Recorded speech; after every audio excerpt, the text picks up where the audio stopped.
Hi, my name is Elise Gard. I'm a junior at the University of Kansas, and this is my Project Green Challenge journey.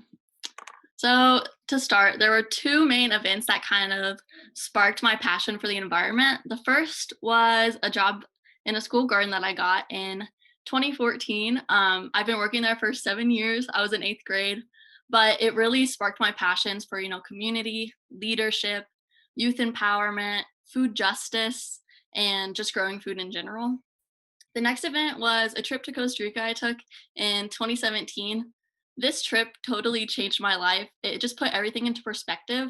We went on farm tours, we learned about the importance of sustainability, and after that point, I really figured out what path I wanted to take in my life, which was environmental studies.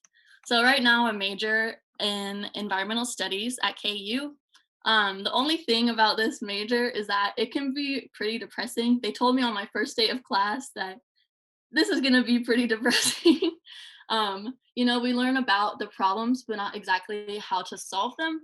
And that is one of the main reasons I joined Project Green Challenge.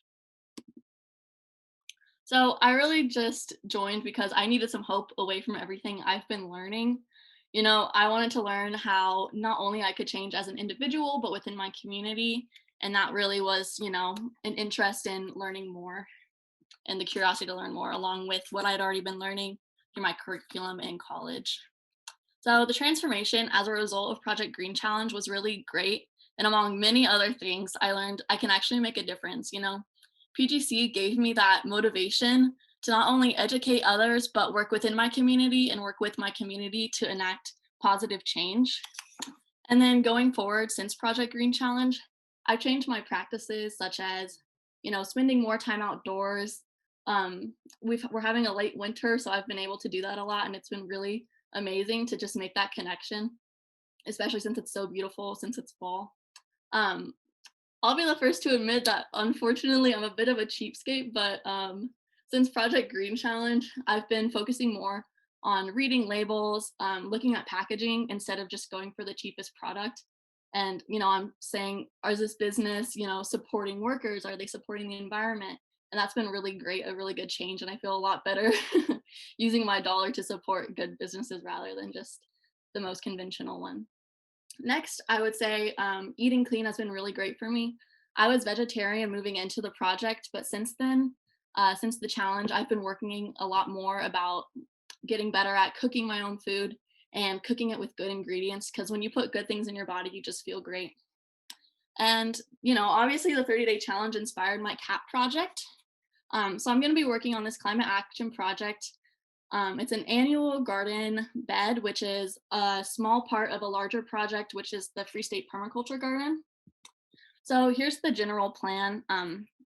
For those of you that don't know, permaculture is just creating a space outdoors that over time will be resilient, it'll be stable, and it'll be diverse. And that's exactly what we're creating here. You can see a food forest, you can see compost bins, you can see a shade pollinator garden, rain garden, but more specifically, I'm going to be working on this annual garden bed with a team of students. So Free State is the high school that I went to. I'm in college now, but as a student at Free State, I always wanted to do something more, like create a garden space. And I'm just happy that I can finally work with the students at Free State and my favorite teacher at Free State to make this happen. So I took a permaculture class at KU last year and I completely loved it. And with my garden experience, I think that there's a lot that I can bring to this garden. And I think it'll be a really great learning opportunity to the students at the school too. So the inspiration for the annual garden space came from several of the PGC themes, such as water. We're going to be making swales, which are water catchment kind of trenches that collect rainwater, so you don't have to water as often. Next will be soil, and we're just going to be giving back to the soil through cover crops, compost, everything we can do to do that. Next is food, so we're growing organic, local, seasonal produce, and then the one I'm most passionate about is justice. We're going to be giving all of the food we grow in both the annual garden space and the food forest. All of that's going to go to either the sharing shelves that are at the public schools or at the food bank, the local food bank. So here's a pretty broad timeline of the project so far. We've completed the general plans for the project, which you saw earlier, And then we have approval from the district, which is a really important step. So now we can finally break ground, which is the plan for the next couple of weeks. Before we get a real hard freeze, which will prevent us from doing much work outside, we plan on creating the garden beds, digging the swales, making the paths. And then in the winter months, we're going to plan the spring and summer crops, get seeds, and starting seeds in the Free State greenhouse, which we're really lucky to have because that'll make the plants a lot more resilient once we actually plant them outside in March. And before we plant those starts, we will do cover crops. So the project goals and challenges, long-term goals are creating a sustainable garden plot with annual produce that will be donated to those in need in the community. And short term, by the end of March, we'll have prepared the ground and begun planting.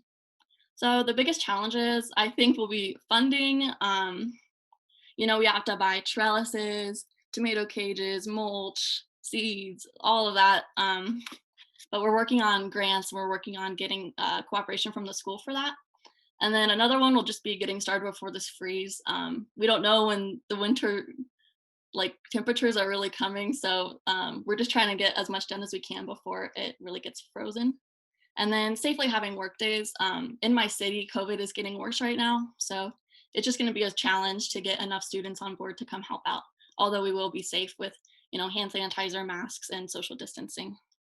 Um, so overall, PGC has really given me the motivation that I needed to make a school-wide effort, especially at my old high school. I think it'll be just really great to make a difference for the future students at the school and the current students at the school. And I just think it's so important to keep learning, and then just keep sharing what I learned, because when you do that, you can make such a huge change. So that's all, and thank you for listening.